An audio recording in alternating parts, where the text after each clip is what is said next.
Hi, my name's Steven. Hi, I'm April. This is the 3 Pi Squared ABA Business Leaders Podcast, where we discuss topics on how to create and grow an ethical and sustainable ABA practice. Together, Steven and I owned a 7-figure ABA practice that provided both clinic and in-home services. 3 Pi Squared has helped over 900 ABA practices start up and expand with our comprehensive products and services geared specifically to ABA. Now, let's get to the podcast. We had several BCBAs who were like, yeah, okay, well, I can't really take time off, right? Like, we had paid time off, but it was like so stressful for them to like make up their time before or after or leave their checks hanging. How do you make it to where like your BCBA level employees can legit take a week off and not have like consequences for it? Because that might also help with the burnout. Hello, everyone. Welcome to ABA Business Leaders by 3 Pi Squared. I'm April. Steven. So funny. Today we have with us two of our panel members. We have Jennifer and Mallory. Welcome, guys. Yay. Thanks. All right. So today we are going to play a little game, kind of. We're going to talk about hiring in 2025. And so we're going to try to make it fun. We've talked about hiring a lot, but hiring is a thing that we get a lot of questions about, and hiring is important, and it's an important topic to talk about. But today we're going to kind of, like I said, play a little game. Everyone's heard of the Would You Rather A or B? And so we're going to do Would You Rather Hiring 2025 edition. Okay, so are you guys ready for the first Would You Rather? Sure. All right. Okay. Would you rather hiring someone with experience or someone that's a good culture fit with your company? You want to go first, Mallory? You want me to? I was just gonna say, I think Jen wants to go first. I will tell you culture 100% all day, every day. I can teach somebody, and I don't always know what experience means. Like, what does that even mean when people come in with experience? Culture is a personality trait, I think. I think that we all have different personalities, and you have to want to be in a culture that aligns with. If you don't want drama, if you don't want toxicity, you can't teach that. You just can't. And I think if you would have asked me that question a few years ago, I probably would have said experience. I would have flipped it, that you can teach the culture. But the longer I do this and the more people I heard, the more I'm like, I'm looking for culture fits all day, every day. Great. How about you, Mallory? Yeah, I think I would have to agree because just like Jen said, what does experience mean, right? It's just a number of how many years you've been in the field, but the reality is we all bring our different talents to the table, right? We all bring different things. We all have specialties in the field. We all have things that were more interesting to us as we were studying to become BCBAs. And sometimes we took some of those things and ran with them. And so we have a specialty in the field. And then, like you said, Jen, yeah, the culture, creating that, it's so important because it can really make or break. It really can make or break, your company, and the success of it. Absolutely. I'm going to have to agree. Oh, well, then I'm going to have to disagree. In fact, it was so funny because I think that in my head, almost as much as I say, well, Brene Brown says, clear is kind. I'm like, our panelist Jen says that that you should hire, like in hiring practices, right? Because there's quite a few things that over our time together, you have said that you have switched, like you used to not hire people who were look like job hoppers, and now you're changed on that. You're like, hey, there's probably a reason outside of their control. And so I'm willing to bring them in and see if they're a good fit for us, and then, so funny when you're like culture fit, like I just went back to actually our earlier podcast where you were mentioned. Yeah. But what's your opposing view here? I'm gonna flip here. So in the last one, I totally would have agreed with all of you, but I think just there is a case that could be made for experience, just because maybe there's a demographic that your team does not is not able to provide services to, and you're like, wow, this person can provide services to the 13 to 17 range, and we want to bring this in. Or maybe there are some really hard cases and your team just cannot handle, like maybe some aggressive behavior, property damage, things like this, where, you know what, we're willing to take it that this person's not completely on board with our openness value, right? If they can help these kids, skills and right? Because they've got some really, their bedside manner, is not the greatest, but they can really help us provide a better level of services. So that's fair. Yeah, that's fair. I definitely could see that side of it. I think maybe that's more of a fine tuning of what you're hiring for then. Like if you're hiring for, you're wanting to get into a certain niche, like you're saying, you want maybe get into more adolescent type services, you probably would forgo. I could see that. I would want experience, because that's such a different age group than your early childhood. And you're dealing with way different types of challenging behavior at that point. So I totally respect and can see that from that perspective. How do you so let's say we did hire experience, and this could be a totally different podcast, but how do you manage that if the culture isn't there? If it's not there, the experience is there. Like, how do you manage that? Like, here, keep them in a separate office so that they don't interact. You will talk to no one. I know, like, there was one time where we hired someone that we were like, no, but she had so much valuable experience. Now, I will tell you, it didn't go very well, and it didn't last very long. but like, she brought a wealth of knowledge that our team just did not have. But we learned from her. We did, and we were from her. able to apply what we learned. Yes. And so there, if one of those things you always ask, would I do that again? Probably. It was tricky, but we did.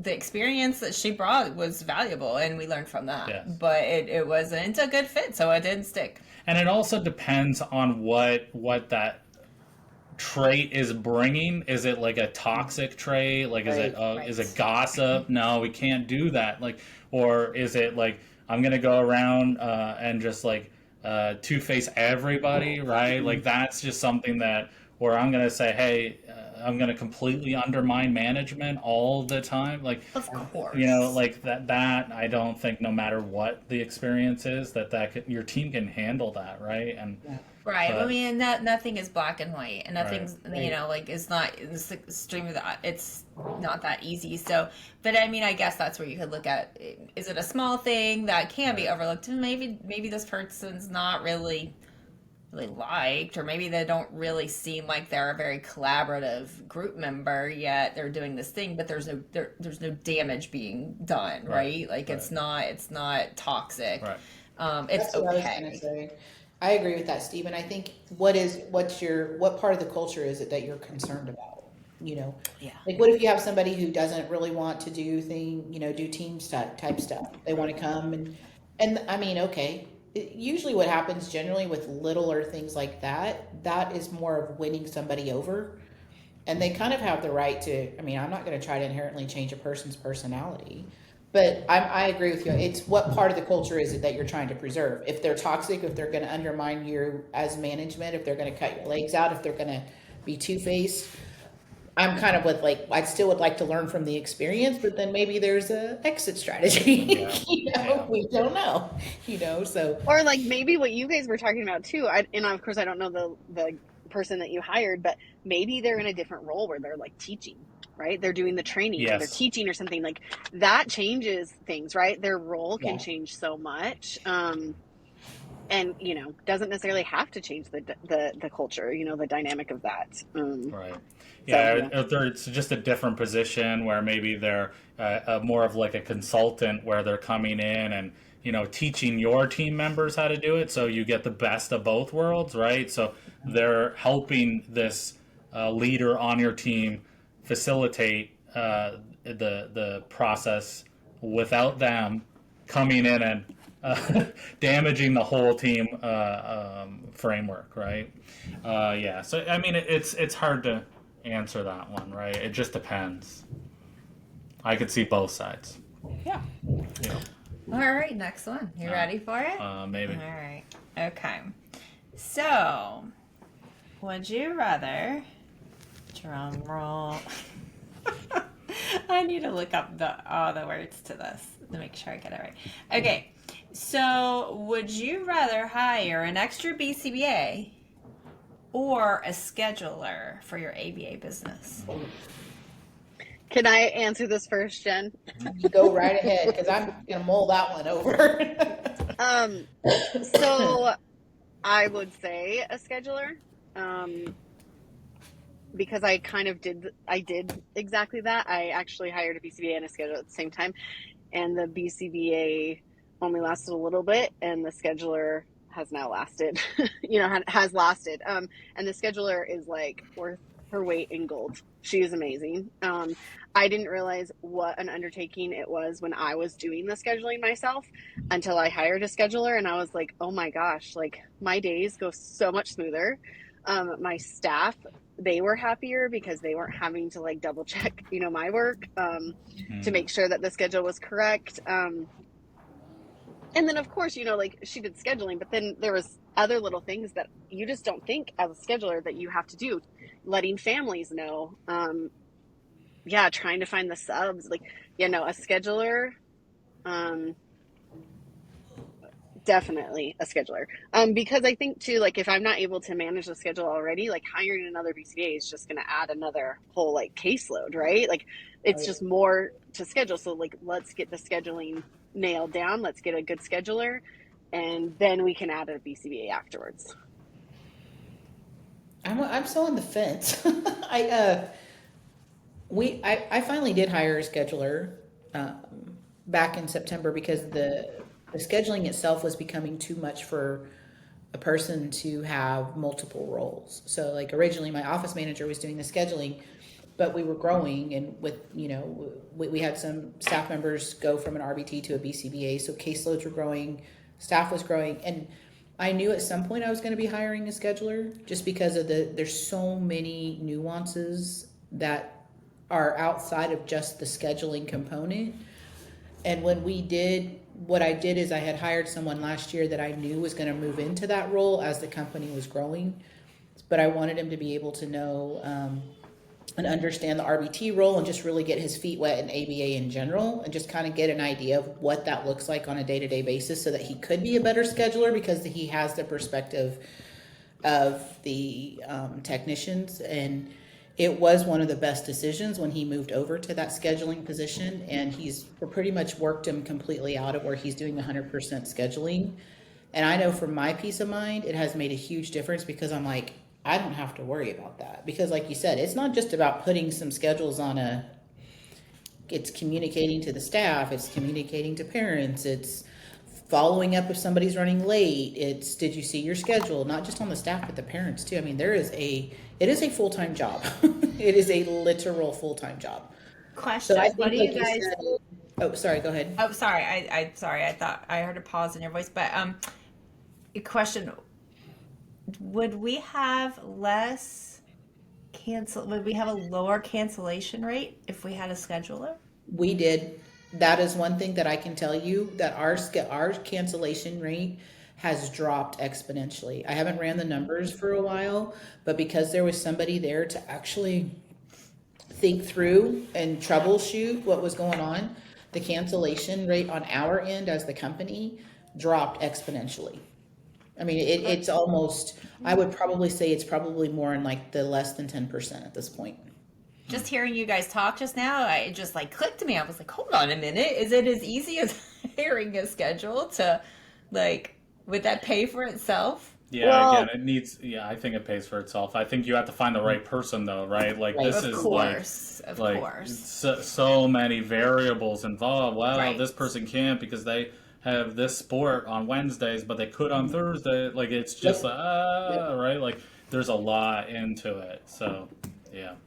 I think he's paid for himself because of the rate of cancellations going down. Yeah.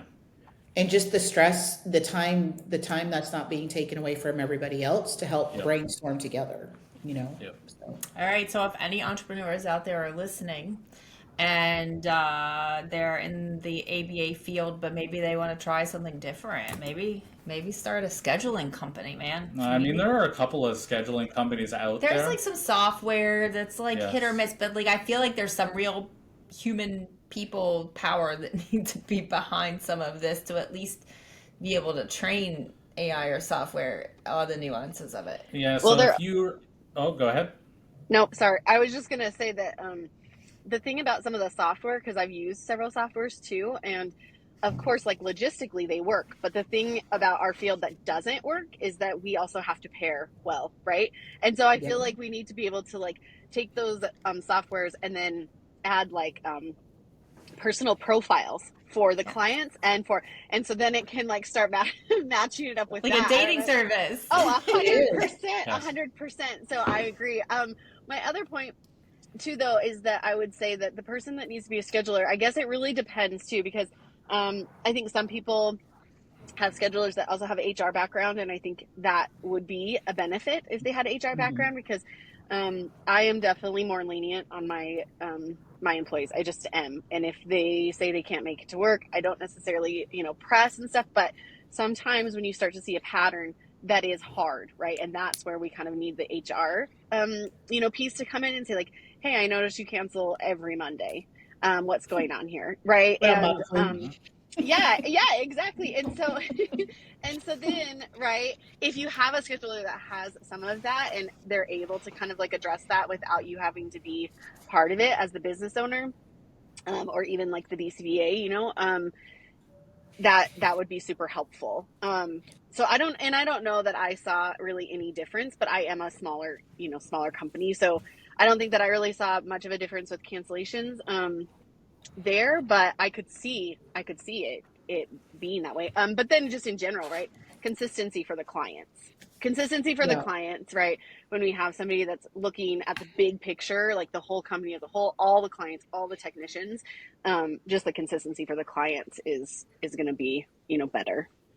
And I agree with I think part of the reason the cancellation, it's twofold on the company for the cancellation stopping or going down. One was, again, you had somebody who could troubleshoot and rearrange.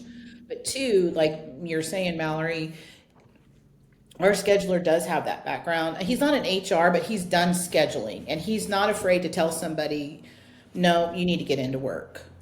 He's not afraid to say, whereas like, I think when it's when you're doing it as an owner in the beginning, like, I was lenient too. I was like, oh no, I understand, blah, blah, blah. Then secretly I'm, like, oh, what am I going to do? And I'm so stressed out. But then also you get distracted, Yes. right? Like you think you're going to follow up, but then you completely forget about it. And then 2 weeks later, you're like, oh, here's a pattern. And I was meant to say something and I never did.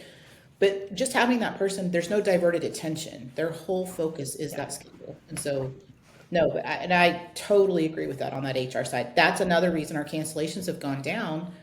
Well, and also holding the parents accountable. I mean, we talk about parent accountability and taking this serious as a treatment, Okay, well, I'm sorry if you're going to not show up again today.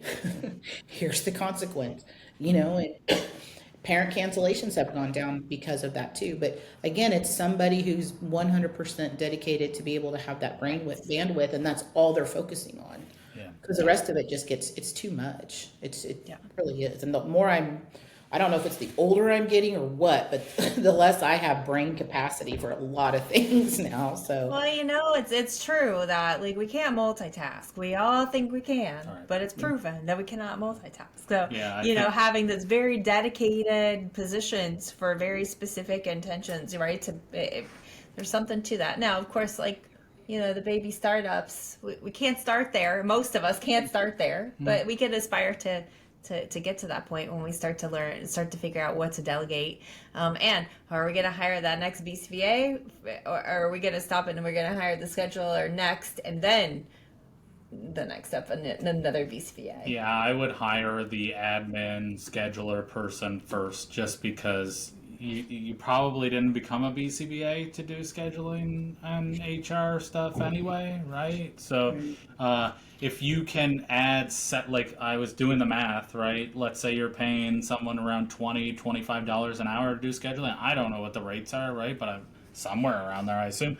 They will pay for themselves with 7 more billable hours, right? Like, so Wow. if they can pay for themselves, right, with just adding that, and then you have the decrease in stress and the headache of doing that job, because that's a hard job. And like you said, their whole focus, they can manage this now and say, hey, Sally's, cancel a lot more sessions lately. What's going on there, right? And then attention can be provided where a stressed out, burnt out business owner, they just don't have the bandwidth. Yeah. You got it. Yeah. All right, so let's move on to the next question. Hey, ABA business owners, struggling to navigate the complex world of ABA practice management? You're not alone. We've been there. And that's why we created the ABA Business Leaders Membership. It's your how-to guide for everything you need to run a successful, ethical ABA practice. From compliance to culture, from billing to hiring, we've got you covered with in-depth videos and insider advice you'll wish you had years ago. Absolutely. But guess what? You don't have to figure it out alone. Our ABA Business Leaders Membership isn't just a guide, it's your growth accelerator featuring 34 CEUs to keep you and your team on the cutting edge. That's right. Plus, you get exclusive access to content you can't find anywhere else. Think webinars, live Q&As, real-life success stories from practices making it happen. And the community aspect is unbeatable. Imagine being connected to a network of ABA business owners, sharing, learning, and evolving together. No more second guessing your business decisions or wondering if there's a better way. With the ABA Business Leaders Membership, clarity, confidence, and continuous learning are what you're signing on for. So, if you're all in on elevating your ABA practice, join us. It's time your business not just survived, but thrived. Head on over to 3piesquared.com and check out the ABA Business Leaders Membership. Let's take your practice to the next level together. I want to make sure we can get through a few during this time together. Okay. So, would you rather spend more time training new hires or invest in technology to streamline onboarding? God, I feel like you're like hitting everything that we're just trying to, like, because, AI is coming out so much and there's so many things that are, we're getting ready to do a CE on AI, just an ABA in general. And just like, because I'm really struggling with streamlining things, and that's a really good question. I don't know, We Mallory. just had 2 business owners. One was a BCBA with an AI, so that's I can't remember the name of her company. It's what BDS is doing one.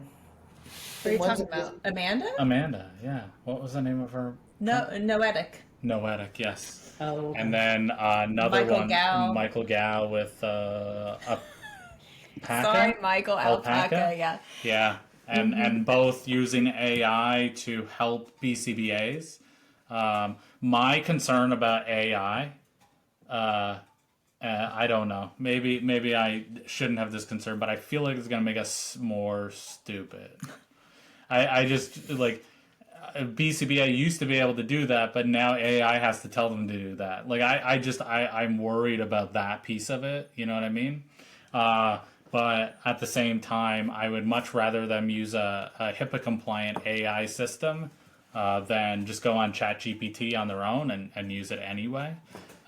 So I feel like there is no choice. I think we're going to have to be okay with AI almost as an intimate part of our life now. I just don't think that we can get away from. I just don't think that we can streamline it like more, in an automated system. I just don't think we can do that because we are dealing with human lives, right? In our field, at least. You got to check out these AI systems. They are But is it scary? insane. Yeah.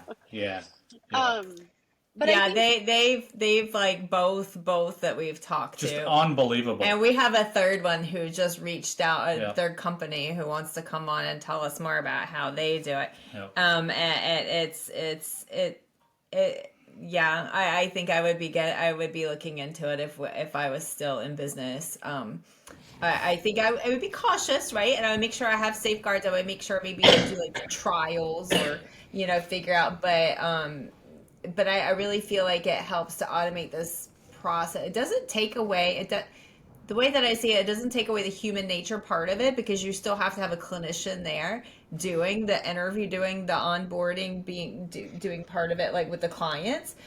But the AI is a safeguard to make sure that they're getting all the things that they're supposed to get, so that like they don't, at the end of the day, you're still hunting down information, or you have like you don't have everything filled out, right? Yeah, I guess my concern about that is we already hear it like, oh, well, my company told me I got to do it that way, right? Now, oh, well, the AI said I got to do it this way, so I don't know what you're, right? Like, Right. and that takes the ethics and the clinician out of it because the AI said it, and I guess they must be right. It's the AI, right? So that's my worry is that we're like, you're taking off somebody's leg when they need to get the heart transplant as well. The AI told me, I don't know what you're doing, right? Like that. That's my concern. Well, this isn't for medical decisions. This is just for onboarding. This is Sure. just getting the Onboarding, yeah. information. Yeah. All right. I think what I This find. is just getting the paperwork portion so that Yes. you can do the things, the next Okay, steps. well, we're building an onboarding process on our website, so yeah, absolutely, you should definitely I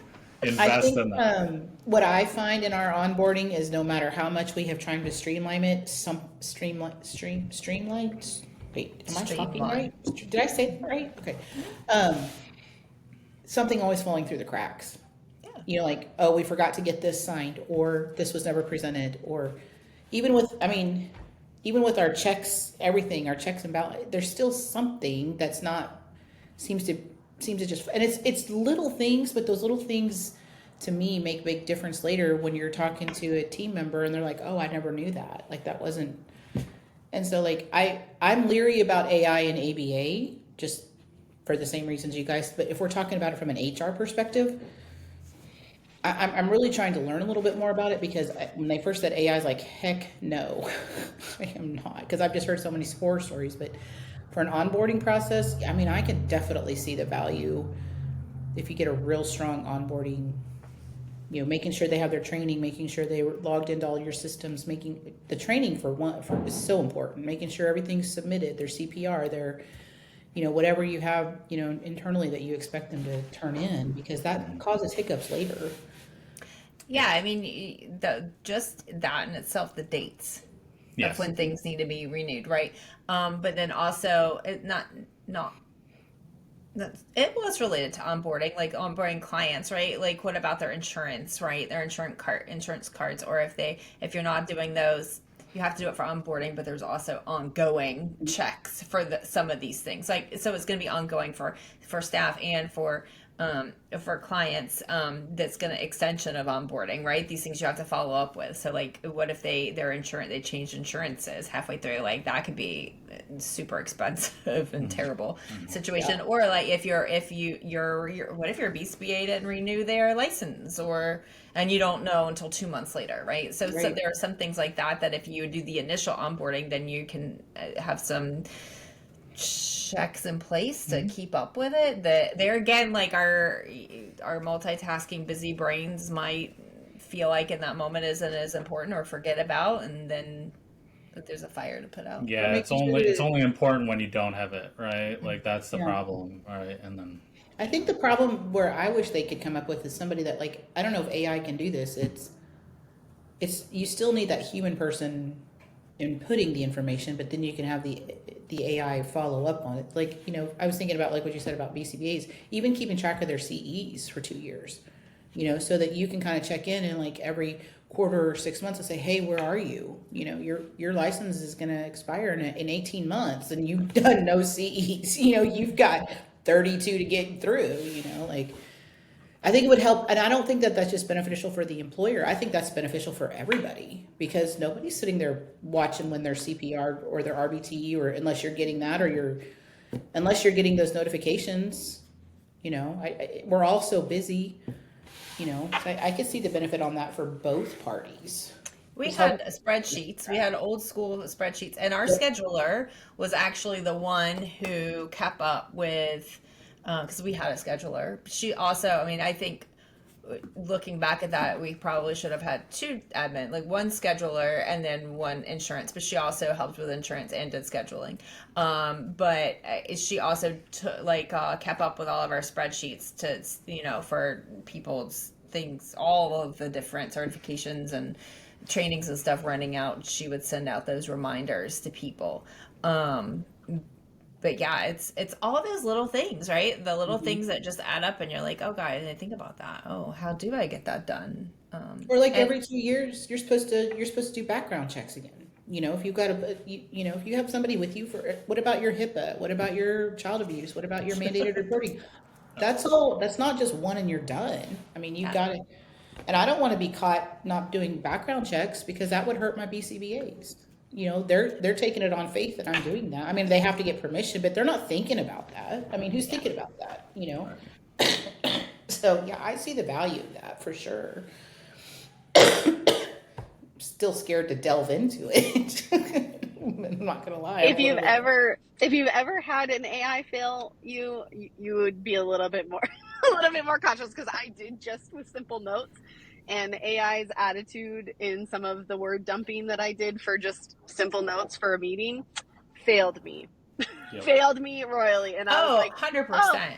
okay, well, we're not doing that again, or I'm gonna have to double check, because well, I mean, I know that eventually, right, as you continue to put more and more in, it starts to learn more about you. So whatever I had put in prior apparently learned more about me, or maybe didn't know enough about me, and I was a little too sassy, and so it failed me.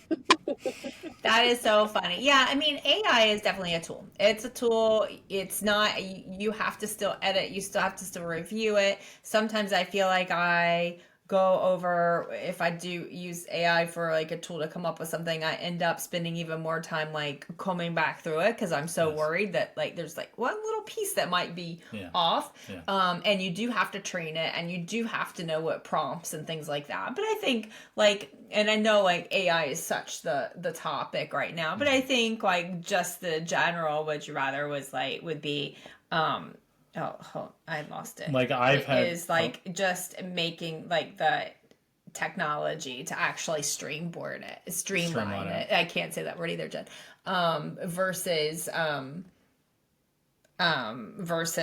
putting that time. So would you rather put that time into training your staff, or would you rather put that time in to making sure you have all those checks for actual onboarding of your staff? Yeah, maybe I think I would go with I wish I had the time to do it. I would rather not have to use AI if I didn't have to. Well, yeah, I mean, this isn't AI. I mean? This is just... have streamlined This is just system. Invest in technology to streamline onboarding. Gotcha. Versus spending that time training a new person that's coming in, right? So yeah. So you're getting to train them on all the clinical stuff and the very specific to your clinic stuff, and then like some technology is taking over, making sure you got the HIPAA training, you got like what they got, like all the HR stuff of it. Then I think yes, is because kind of that's more what we're going yes, for. Yeah, that's what I'm building. That's so what I was trying to build up to, sir. So because like the biggest problem I have with AI, and I think you kind of hit on this, Mallory, is like it is super confident and it's also very wrong, right? Like. It is so confident that it's completely wrong. Well, remember it told us that we were looking for a restaurant, and it was like, yes, the best fish is at this restaurant, and we're like, okay. And then we told his dad, and his dad's like, yeah, that restaurant hasn't been there in like 15 years. Yeah. and so then Steven goes back and he was like, this restaurant, like, oh, I heard this restaurant closed, and ChatGPT's like, oh yeah, you're right, it did. How about trying this restaurant down the street instead? So like you can't like, we've said this numerous times, because it is scary that people are actually using. Now some of these like systems like Alpaca and Noetic, doing the hard work to train these AI models. I mean, it's still new, it's still new, but in the very specific way that they're doing it, but that's why it concerns me if you're just pulling up chat gpt helping you write a treatment plan or helping you do whatever. Please Like, don't do please that. don't do that, because these are dumb systems. They haven't been trained. They don't have all of the safeguards in place. Don't do your onboarding through a chat gpt checklist, please. No. Chat gpt might not know the nuances of what you need in your city, in your county, in your state. So, and like ChatGPT will put in filler things with high confidence. Like, it will just randomly come up with birth dates, or it'll randomly put in middle names. Like, this is what it does, right? And are you sure that was right? Did I have that information? Oh yeah, it was so totally for that. our podcast, we had a guest come on, and I made took their information, and I wanted a quicker introduction to the person versus their entire bio on their website, and it completely did me wrong. It completely did me wrong. I was so embarrassed, and thankfully it was my first panel thing at the conference, and so then I had to go back and like, oh my goodness, I'm so sorry, let me can you please introduce yourself, because I could tell by their face that I was so left. So anyway, so yes, disclaimer, be very wary, be very careful about AI, and educate yourself. Yes. All right, so we have just a few minutes left, and I do want to see if we can hit one more really quick. So would you rather unlimited paid time off? So would you rather offer staff unlimited paid time off but struggle to cover cases, or have a strict PTO policy with better client coverage? Well, I'll just say this real quick, that my sister has unlimited PTO, and it's the running joke in our family, because she is, works extremely hard, and, we'll say like, hey, can you maybe take the day off? I was like, and we'll tease her. Well, you do have, unlimited PTO that she never uses. Yeah. She never uses it. And I'm going to say that myself as a BCBA, like, having unlimited PTO wouldn't really mean a lot to me, because even when I'm on vacation, sometimes, I work, and that's not a good thing. I'm not like boasting about that at all. It's just that, in our field, because we work with humans, it's really hard to shut off and turn on, like when it's important, because you are so dedicated to these families. So, so it was a running joke. So I don't know about offering unlimited PTO. Also, because I think that maybe some would take advantage of it, right? Some might take advantage of it. I don't really know how you could even offer that. What does that look like? So I think I'd go with the other. I think cynically, I think that's the exact reason why they do it, right? So they can. I think it's a trick. Yes, so they can see oh, well, this guy's not taking any time off, but we have unlimited. So and now they're in competition, perk, right? Right now they're in competition to see who can use the least amount of paid time off. I feel like somebody was really smart, and they said, hey, I got an idea. We spend way too much time on time off. How about we pretend we're going to give everybody way more time off, but it's actually going to work the opposite way. That's my feeling on that, cynically. I don't know that unlimited. And then, hey, if somebody actually uses it, we'll terminate that person. You know what I mean? Well, that's it might be, because I have asked her, what would they say if you said, hey, I want to take a month off? And I mean, she is confident in saying they would say I could. I would do it. But I'm like, but you need to try it. But she never would. Why? Because she would come back to a mess. Yes. Right? I think your higher performing people are going to be less likely to take advantage of something like that, because just like you said, nobody stops, and we should. I've actually heard of people who have unlimited paid time off, but there's parameters around it still. You can't take a month off. You can only take so many weeks off, and you have to do it.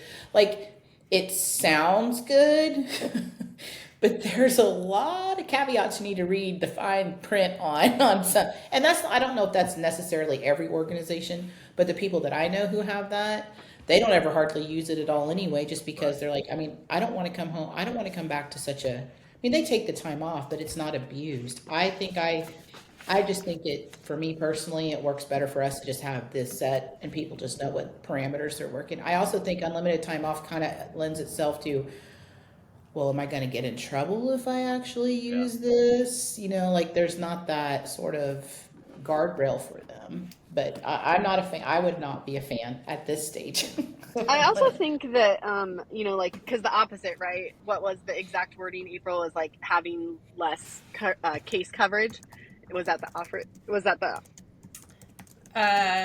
Yeah. So would you rather offer staff unlimited paid time off, but struggle to cover those cases, right? Because that's the other thing when a BCBA, if they take off like a month, then you just have to supervise the techs of the cases. You have to supervise or have a strict PTO policy with better client coverage. So versus like, okay, maybe you don't have unlimited PTO, but you do offer PTO. But like Jennifer was saying before, like you have to ask with X amount of time in advance. You could only take X amount of consecutive days off, or if like I know a lot of bigger companies, like if you ask for vacation time and there's already X amount of people that have asked for that same week, then the answer to you is no, you can't take vacation that week. So and that was something that we dealt with because I was like, sure, and then like we would land on a few weeks here and there where we'd be like, oh, hold on Short-staffed.